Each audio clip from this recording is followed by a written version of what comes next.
Imagine dropping nearly $100 million on campaign ads, thinking you're absolutely locking down a statewide election, only to watch the early voting data roll in and completely flip in the exact opposite direction.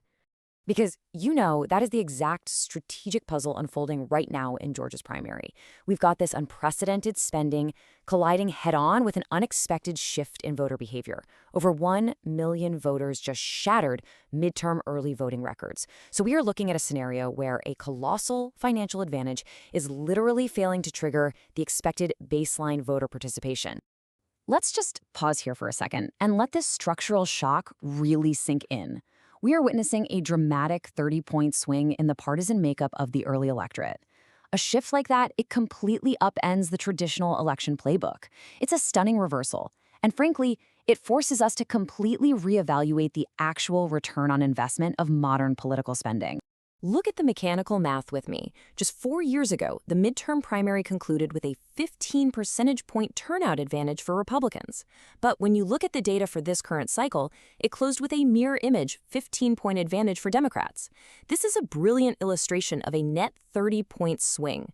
And what it reveals is just how rapidly a state's strategic landscape can transform when organic momentum completely outpaces manufactured messaging.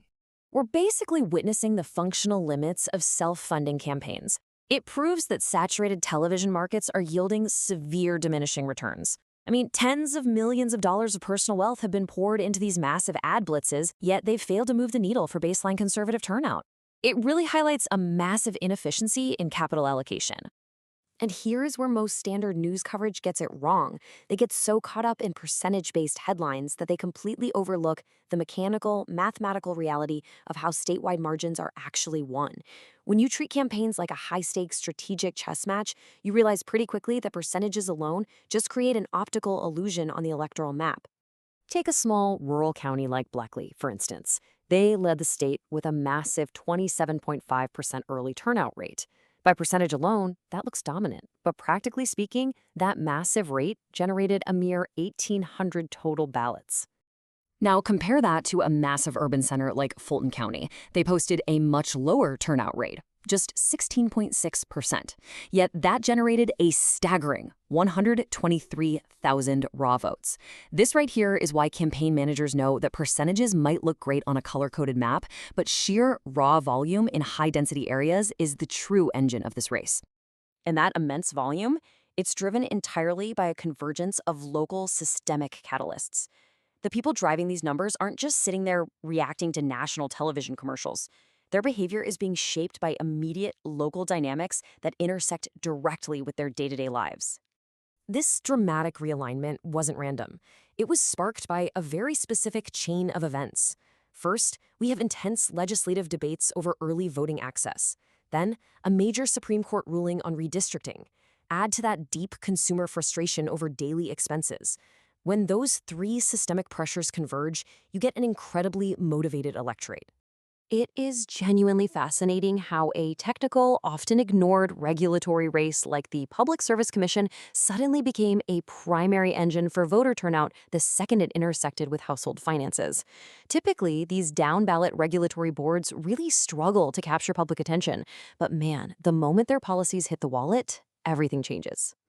After the incumbent board approved 6 consecutive rate hikes that added an average of $43 to monthly residential bills, everyday pocketbook issues mobilized nearly 1.5 million voters to flip 2 utility board seats. This is a crucial reminder that local voting has an immediate, concrete impact on household budgets, driving engagement way more efficiently than any national talking point could. Compounding this economic frustration, the policy battles over voting administration and the Louisiana v. Calais redistricting ruling served as a kind of chain reaction of mobilization events. With a special legislative session looming to redraw district maps, the political atmosphere became supercharged, naturally driving voters to the polls well before Election Day. Now, to really understand the strategic board, we have to view these intense legislative battles neutrally. On one hand, Republicans are aiming to restore voter confidence and secure election integrity through their proposals. On the other hand, Democrats are fighting to maintain voter convenience and prevent access barriers. Both sides are executing very clear strategies based entirely on their core objectives. The mechanical result of this dispute is immense pressure on Republican strategists. Their early voting numbers contracted, which means they now have to bank heavily on a massive, flawless turnout on Election Day itself. And that creates heightened operational risks. Think about it.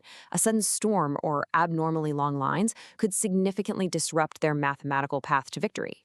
When we look at the strategic forecast, the data proves that thousands of independent-minded citizens are absolutely refusing to view politics as a binary team sport. These suburban ticket splitters hold the power to completely shift outcomes based on individual candidate dynamics. They'll entirely ignore party lines if a candidate doesn't align with their immediate priorities.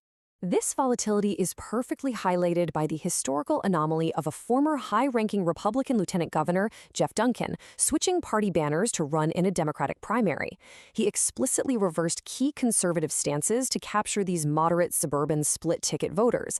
It is a stunning, real-time adaptation to the shifting mathematical realities of the state. Moving forward, you can expect campaign managers on both sides to aggressively adapt. They're shifting resources away from broad, inefficient television blitzes and pouring them directly into hyper-targeted, localized ground games. The true battleground now lies in capturing those moderate suburbanites, especially with fractured fields highly likely to force volatile June 16 runoffs that will absolutely test the limits of party infrastructure.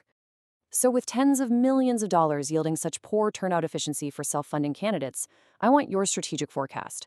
Does a massive financial advantage still dictate political success, or have grassroots ground games officially bypassed traditional television advertising? Share your analytical breakdown in the discussion below.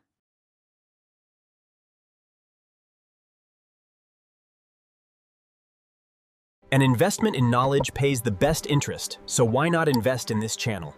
Click like and subscribe for more.